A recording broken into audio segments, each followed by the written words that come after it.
ನಿನ್ನೆ ಕಳೆದು ಹೋಗಿದೆ, ಇವತ್ತು ನಡೀತಾ ಇದೆ, ನಾಳೆ ಗೊತ್ತಿಲ್ಲ. ಮನುಷ್ಯ ತನ್ನ ಜೀವನದಲ್ಲಿ ಹೀಗೆ ಕಾಯಮಾಗಿ ಇರುತ್ತೇನೆ ಅಂತ ಅಂದುಕೊಂಡಿದ್ರೆ ಅದು ದೊಡ್ಡ ಭ್ರಮೆಯಾಗಿರುತ್ತದೆ. ಅದಕ್ಕೆ ಸಾಕ್ಷಿ 2 ದಿನದ ಹಿಂದೆ ಕೊನೆಯುಸಿರೆಳೆದ ದೇಶ ಕಂಡ ಅತಿ ದೊಡ್ಡ ಶ್ರೀಮಂತ ಬಿಸ್ನೆಸ್ ಮ್ಯಾಗ್ನೆಟ್ನ ಜೀವನ ಕತೆ. ಒಂದು ಕಾಲದಲ್ಲಿ ಸಾಮಾನ್ಯರು ದ್ವಿಚಕ್ರ ವಾಹನದಲ್ಲೋ ಕಾರಿನಲ್ಲೋ ಸಂಚರಿಸುವ ಹಾಗೆ ತನ್ನ ಸ್ವಂತ ವಿಮಾನದಲ್ಲಿ ಸಂಚರಿಸುತ್ತಿದ್ದ ವ್ಯಕ್ತಿ, ಕ್ರಿಕೆಟ್ ತಾರೆಯರು, ಸಿನಿಮಾ ನಟನಟಿಯರು, ದೇಶದ ಉನ್ನತ ರಾಜಕೀಯ ನೇತಾರರು ಇವರ ಭೇಟಿಗಾಗಿ ಕಾಯುತ್ತಿದ್ದ ಸಮಯವಿತ್ತು. ಇಂದು ಕೊನೆಯುಸಿರು ಎಳೆಯುವಾಗಲೂ ಯಾಕೆ ಮೃತದೇಹವನ್ನು ಅಂತ್ಯ ಸಂಸ್ಕಾರ ಮಾಡಲಿಕ್ಕೂ ಇವರ್ಯಾರು ಬಂದಿರಲಿಲ್ಲ. ಸ್ವತಃ ತನ್ನ ಹೆಂಡತಿ ಮಕ್ಕಳು ಕೂಡ ಬಂದಿರಲಿಲ್ಲ. ಇದು ಇಹಲೋಕ ತ್ಯಜಿಸಿದ ಸಹರಾ ಗ್ರೂಪಿನ MD ಸುಬ್ರತೋ ರೋಯ್ ಅವರ ಕತೆ. ದೇಶದಲ್ಲಿ ರೈಲ್ವೆ ಇಲಾಖೆ ಬಿಟ್ಟರೆ ಅತಿ ಹೆಚ್ಚು ಉದ್ಯೋಗ ನೀಡಿರುವ ಸಂಸ್ಥೆ ಸಹರಾ ಗ್ರೂಪ್. ಪ್ರತ್ಯಕ್ಷವಾಗಿ ಪರೋಕ್ಷವಾಗಿ 12 ಲಕ್ಷ ಮಂದಿಗೆ ಉದ್ಯೋಗ ನೀಡಿತ್ತು. ಇವರು ದೇಶದ ಮೂಲೆ ಮೂಲೆಯಲ್ಲೂ ವಿದೇಶದಲ್ಲೂ ತಮ್ಮ ಸಾಮ್ರಾಜ್ಯವನ್ನು ಸ್ಥಾಪಿಸಿದ್ದರು. ಆಡು ಮುಟ್ಟದ ಸೊಪ್ಪಿಲ್ಲ ಎನ್ನುವ ಹಾಗೆ ಇವರು ಕೈಯಾಡಿಸದ ಕ್ಷೇತ್ರವಿಲ್ಲ.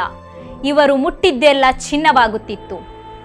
ಮತ್ತ್ಯಾಕಿವರಿಗೆ ಈ ಗತಿ ಬಂತು ಅಂತ ಆಲೋಚಿಸುತ್ತಿದ್ದೀರಾ? ಆಗಿದ್ರೆ ಕೇಳಿ. ರಾಜಕೀಯ ಪ್ರವೇಶ ಇವರ ಜೀವನವನ್ನೇ ಬದಲಾಯಿಸಿತು. ಸಮಾಜವಾದಿ ಪಕ್ಷ ಸೇರಿಕೊಂಡು ರಾಜಕೀಯ ಶತ್ರುಗಳನ್ನು ಸೃಷ್ಟಿಸಿದರು. ದಿವಂಗತ ಅಮರ್ ಸಿಂಗ್ ಪೊಲಿಟಿಕಲ್ ಬ್ರೋಕರ್ ಇವರ ನಿಕಟರಾಗಿದ್ದರು. ಆದರೆ ಯಾವಾಗ ರಾಜಕೀಯವಾಗಿ ಇವರಿಬ್ಬರ ನಡುವೆ ಬಿರುಕು ಬಿಟ್ಟಿತ್ತೋ ಆಗ ಶುರುವಾಯಿತು ಇವರ ಶನಿದೆಸೆ. ಸೆಬಿ ವೈಲೆನ್ಸ್ ಕೇಸ್ ರಿಜಿಸ್ಟರ್ ಆಗುತ್ತೆ. ಇವರು ಜೈಲು ವಾಸ ಅನುಭವಿಸುತ್ತಾರೆ.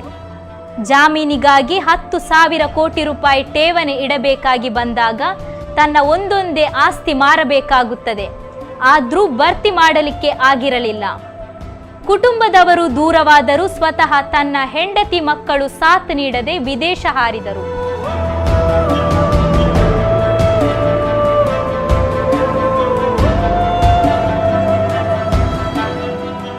ಕೊನೆಗೆ ಎಲ್ಲ ಇದ್ದು ಅನಾಥನ ಹಾಗೆ ಕೊನೆಯುಸಿರು ಎಳೆದರು.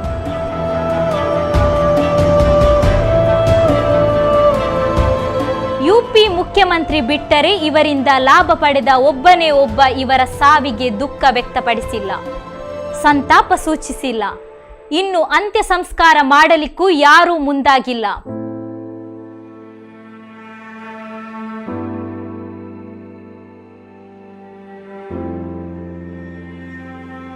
ನಿನ್ನೆ ಕಳೆದು ಹೋಗಿದೆ, ಇವತ್ತು ನಡೆಯುತ್ತಾ ಇದೆ, ನಾಳೆ ಗೊತ್ತಿಲ್ಲ. ಇವತ್ತು ಇದ್ದ ಹಾಗೆ ನಾಳೇನು ಇರುತ್ತೇವೆ ಅನ್ನೋದು ಭ್ರಮೆ ಮಾತ್ರ.